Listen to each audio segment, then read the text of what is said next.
Pues hoy comenzamos una serie sobre el Sermón del Monte, que es pues el mensaje público más importante que dio Jesucristo, porque fue el inicio de su ministerio. Todos fueron importantes, pero este es como si resume su mensaje esencial. Y comenzamos dentro del Sermón del Monte con su primera parte, las bienaventuranzas. Y vamos a tener, va a ser muy interactivo. Y las bienaventuranzas nos presentan la ética, o sea, los valores esenciales para vivir del reino de los cielos. Ahora, primera pregunta, y aquí lo abrimos a un diálogo. ¿Qué es el reino de los cielos?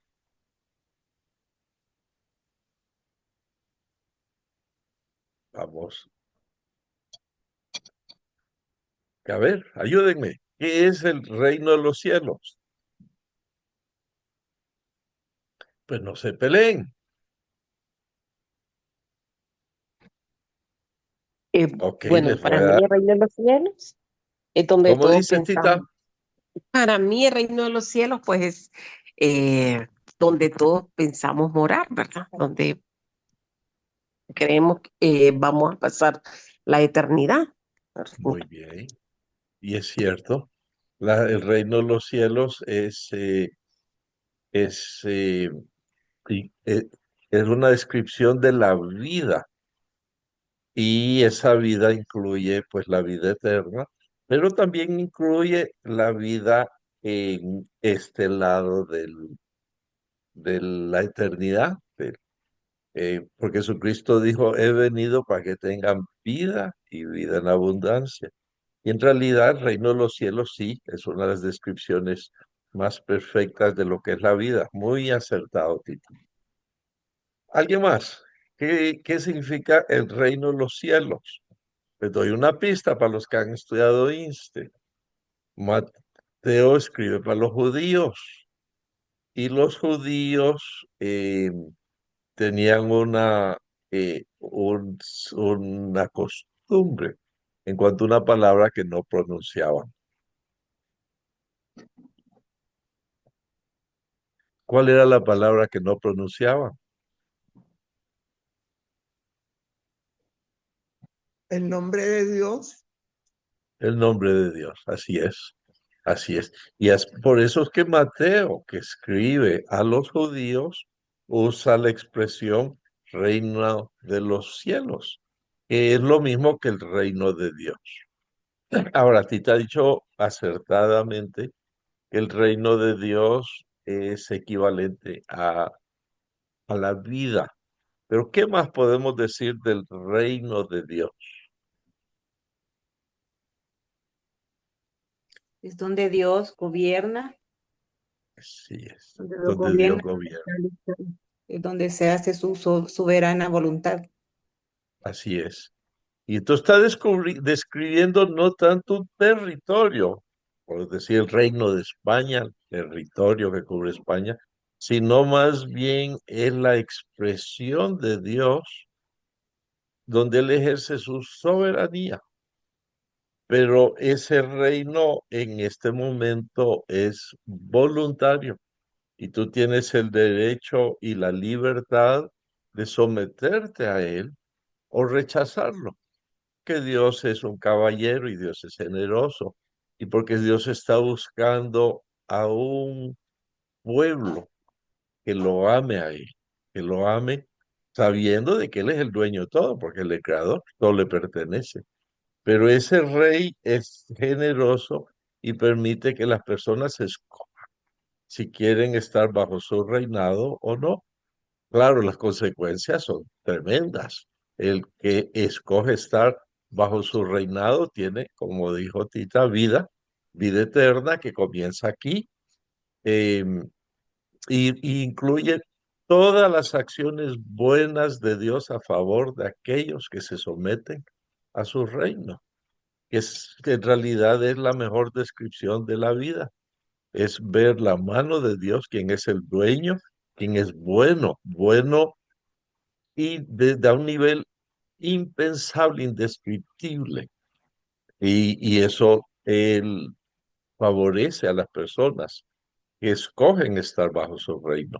Por eso es tan importante esta serie que comenzamos, porque en realidad, aunque las bienaventuranzas son es la ética del reino, pero el Sermón del Monte describe el reino de Dios. Así que sigamos.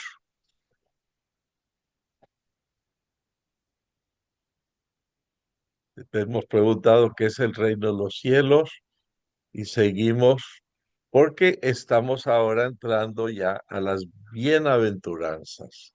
Y viene ahora la pregunta, ¿qué significa bienaventurado? Ayúdenme con eso. Son preguntas para que participemos todos. Que va en buen camino. El bienaventurado es que va en buen camino. Ah, es cierto, es cierto. Sí. Ujú. Un bendecido o bienaventurado. Así incluso algunas versiones traducen esta palabra bienaventurado por bendecido, sí, sí. Muy felicitado también. Ok, y fíjense que esa es una de las, eh, de las esencias de esta palabra. Es una, es la felicitación, es una felicitación, bienaventurado, felicitado. Y pero tiene cierto matiz de que la felicitación tiene que ver con llegar al destino correcto y no al lugar equivocado. Y cuando Dios dice que eres bienaventurado, significa que eres dichoso, pero recibes la felicitación porque escogiste el camino correcto, aunque fuera difícil, aunque con lágrimas, con esfuerzos, a veces autolimitándote, o sea, negándote a cosas que sabes que Dios no tiene para tu vida, que son esclavizantes, que son denigrantes, que te deforman para que no seas em, la persona que Dios destinó, que Dios preparó que fueras. Pero no es fácil, y en ningún lugar te va a decir que eso es fácil. Al contrario, es más fácil entregarte al pecado, a lo que hace todo el mundo, es mucho más fácil. Pero eso te lleva al destino equivocado, a la esclavitud y a la miseria. Y últimamente, porque esa persona escoge estar fuera del reino de Dios, fuera de la vida, últimamente te lleva a la muerte eterna, que significa separación eterna de Dios. ¿Y qué va a ser? Pues lo más miserable, porque va a ver, tú no, esa persona va a ver la bondad, la belleza, la exquisitez de Dios, vas a ver que lo suyo es merecido y habiendo probado, va a pasar toda la eternidad sin poderlo disfrutar. Eso es lo más terrible que puede haber. Y algunos por sus malas fechorías, encima con plena conciencia, diciendo, esto es lo que hiciste, esta fue la maldad que hiciste. Y la vergüenza eterna comparado con el que escoge, pues, ese camino. Bien, continuemos porque hoy quiero que participemos todos, aunque estamos un poco calladitos, para ver si los animamos un poco más a participar. Entonces, bienaventurado es una palabra riquísima, riquísima. Y está claro, este es el comienzo de las bienaventuranzas, hay 8. Entonces, esta primera bienaventuranza, que vamos a entrar en ella, y así Jesucristo comienza su primer mensaje público, que repito, es de importancia capital. Se bienaventurados los pobres en espíritu, porque de ellos es el reino de los cielos. Ahora aquí va una pregunta. ¿Por qué no puede ser los pobres? Aunque Lucas 6:20, que se llama el sermón del llano, dice, Jesús miró a sus discípulos y les dijo, bienaventurados ustedes los pobres, porque el reino de Dios les pertenece. Ahora la pregunta es, ¿por qué no pueden ser los pobres materialmente? ¿Por qué esta primera bienaventuranza no puede ser ellos? A ver.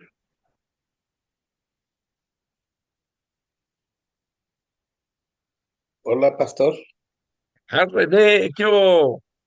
No, tranquilo. Pienso yo que no puede ser los pobres materialmente porque el reino de Dios no lo constituye riquezas materiales, Ok, ¿verdad? Sino que espirituales. Entonces, porque si lo, ¿cómo se llama? Estigmatizamos los pobres, o sea, materialmente, entonces no sería un Dios justo, ¿verdad? sí. Fíjate, René, esa Ah, observación tuya es acertadísima, te felicito.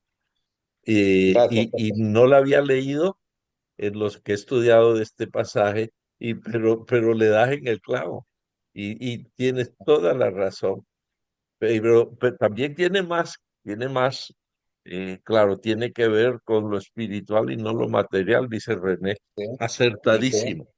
¿Alguien más que tiene algún comentario por qué no podía ser los pobres Pues materialmente? el reino de los cielos no está lleno de los soberbios, sino que de los humildes. En Ok, una traducción no dice bienaventurados, sino que bendecidos, y en otra dice felices, ¿verdad? ok. Pero Y no estás entonces, contestando la pregunta, Rosy. ¿Por qué no ¿cómo? puede ser pobres materialmente? Mira, puede ser, no es necesario, es que es pobre espiritual quiere decir ser humilde, Ok, ¿ves? ok, ok. Te estás adelantando, porque la pregunta no es esa. La pregunta no es explicar, A ver, dímela sino otra vez, que a lo explicar mejor no por lo qué oí. no puede ser pobres materialmente. ¿Por qué no puede ser pobre Sí, materialmente? lo abrimos para todos, Rosy. Sí, sí, lo abrimos para todos. Bueno, escucho. A ver, alguien por Rosy se nos adelantó y nos está dando la riqueza de la respuesta. Vas bien, Rosy, pero no responde la pregunta. ¿Por qué no puede ser pobres en lo material? Bueno, les voy a decir. Se está, porque la Biblia no concede ninguna bendición a la pobreza material. Para la Biblia no es bendición ser pobre materialmente. De hecho, Dios es un Dios que bendice y, y siguiendo pues esos valores del reino de Dios uno encuentra bienestar.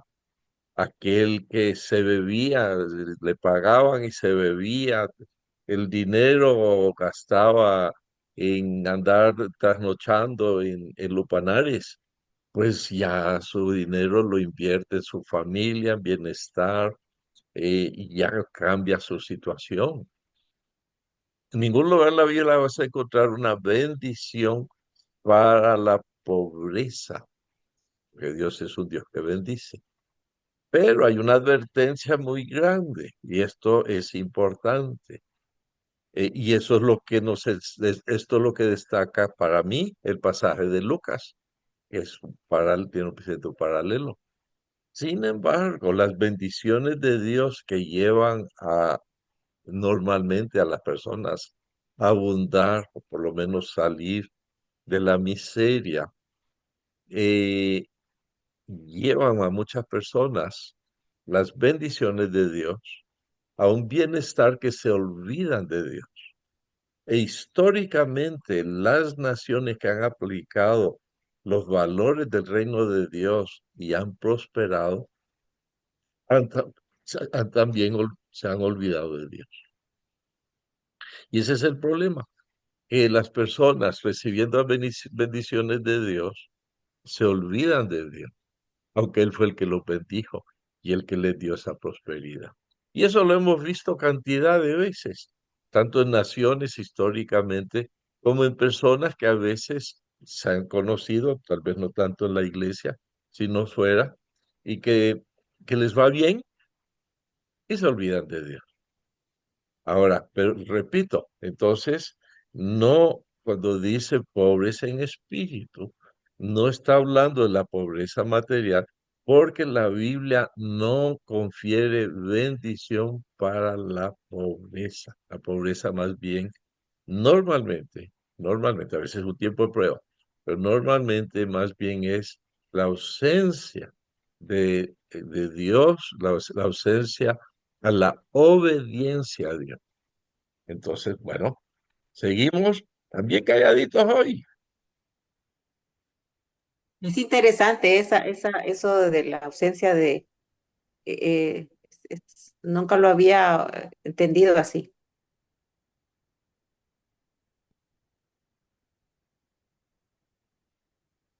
Entonces llegamos a la pregunta, ¿qué significa pobre en espíritu? Aquí volvemos a donde Rosy. Rosy, danos, pero un pincelazo porque queremos que varios compartan. ¿Qué significa pobre en espíritu? Porque ahí sí estabas con gran certeza exponiendo. Cuéntanos, Rosy.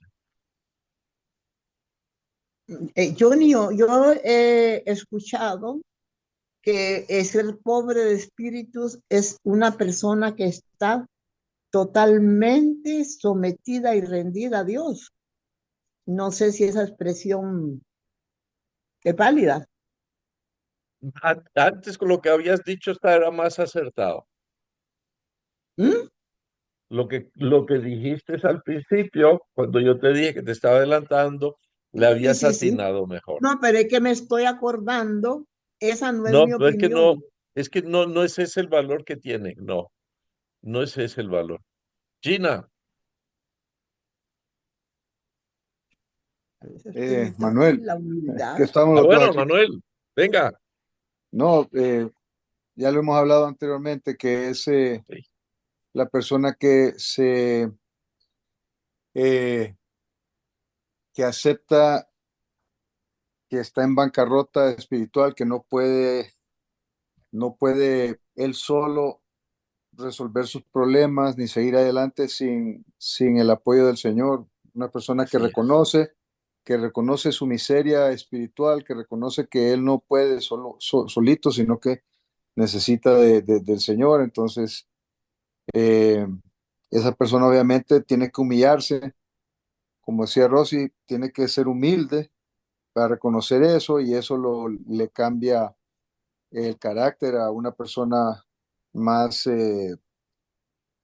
flexible ante el Señor, más dócil, no arrogante, y esa es la persona que está, que cuando reconoce que es un mendigo, eh, que está enfermo, ¿verdad? Y que necesita un doctor, todo eso es estar Sí.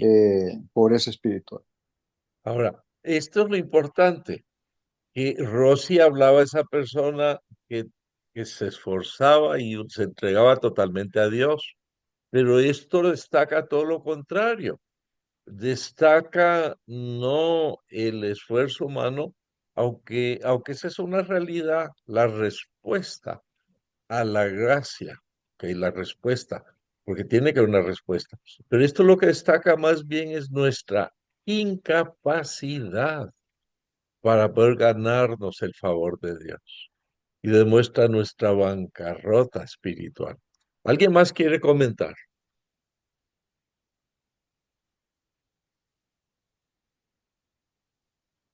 ¿Qué significa para ti ser pobre en espíritu?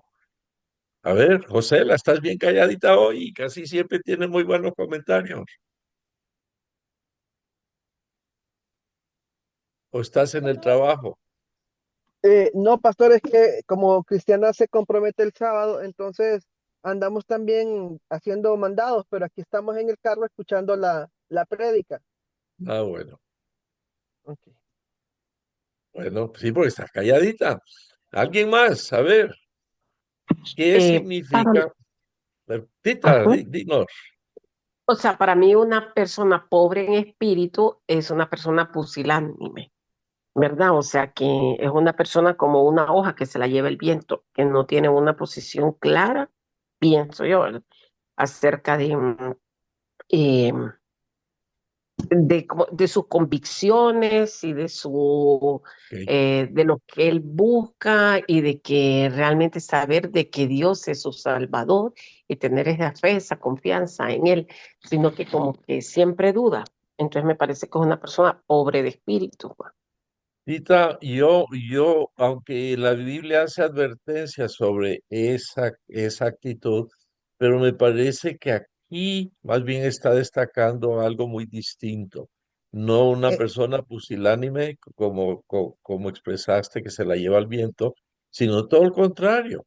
Una persona que reconoce su necesidad de Dios sí, y busca a Sí, Dios sin esa soberbia de decir, mira, yo me lo merezco, yo me lo he ganado, yo sí soy merecedor, sino todo lo contrario. La persona que dice, ¿cómo voy a impresionar a Dios si Él hizo el cielo y la tierra? ¿Qué tengo bueno, yo? ¿Qué tengo yo para ganar el favor de Dios? Nada. ¿Alguien iba a comentar? Pastor, eh, Ajá, René. eh, pienso también que una persona pobre en espíritu es aquella persona que reconoce sus limitaciones en cuanto a ¿cómo se llama? En el aspecto personal. O sea, que es una persona que, que más bien está luchando por realmente agradar a Dios, aunque reconozca que tiene muchas limitantes, muchas debilidades, Sí, pienso. sí, sí, Johnny, excelente. Ajá, Rosy. podría ser una persona pobre de espíritu quien sabe que está arruinado espiritualmente cuando está sin Dios o lejos de Dios, Sí, definitivamente, definitivamente. ¿verdad? Es Tiene que ser alguien, una persona muy humilde para reconocer, ¿verdad? Su pobreza espiritual, su falta de Dios en su vida, ¿verdad? Que está desprovisto de todo aquello que encontramos en Dios. claro. ¿Alguien más? Sí, para ti, ¿qué es ser pobre en espíritu?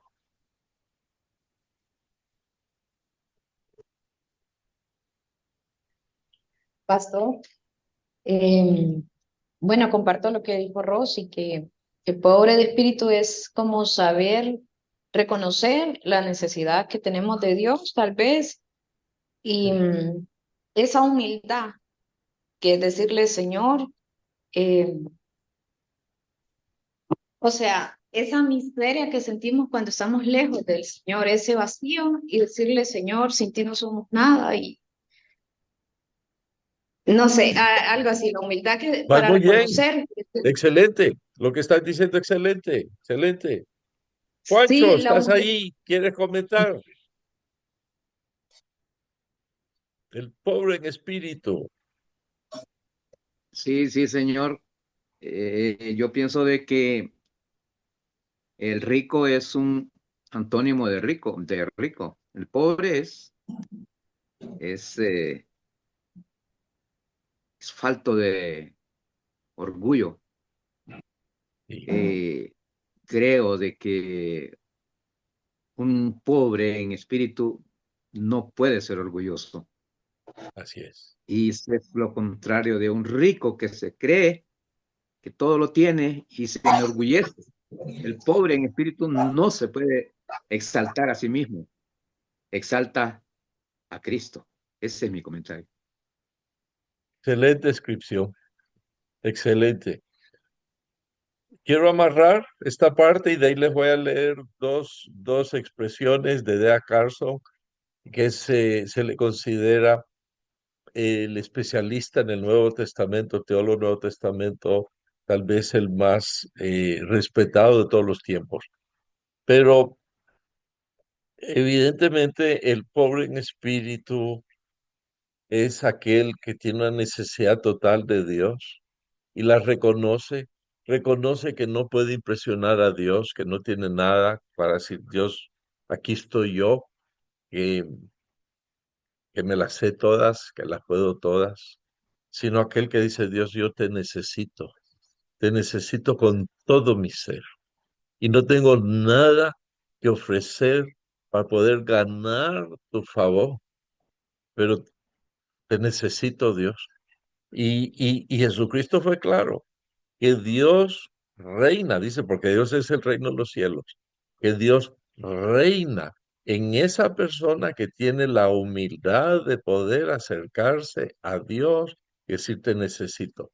Y la gran tragedia, que muchas veces las personas religiosas, o sea, los cristianos que nos acercamos a Dios, tal vez unas vidas desordenadas, tal vez algunos que estaban al borde de la muerte, pero cuando Dios los perdona, se levantan y comienzan a llenarse de sus propias actos de justicia, llegan a creerse muy importantes, muy especiales, muy merecedores y muy dignos, y se creen superiores a las otras personas. Y esto es importantísimo porque esta es la descripción esencial y única y básica de lo que es el cristianismo. O sea, el cristianismo, su descripción más básica es esta. Es esa persona que reconoce su bancarrota espiritual y se acerca a Dios con una desesperación, con una necesidad total de Él. Y Cristo dijo que en esas personas Dios reina.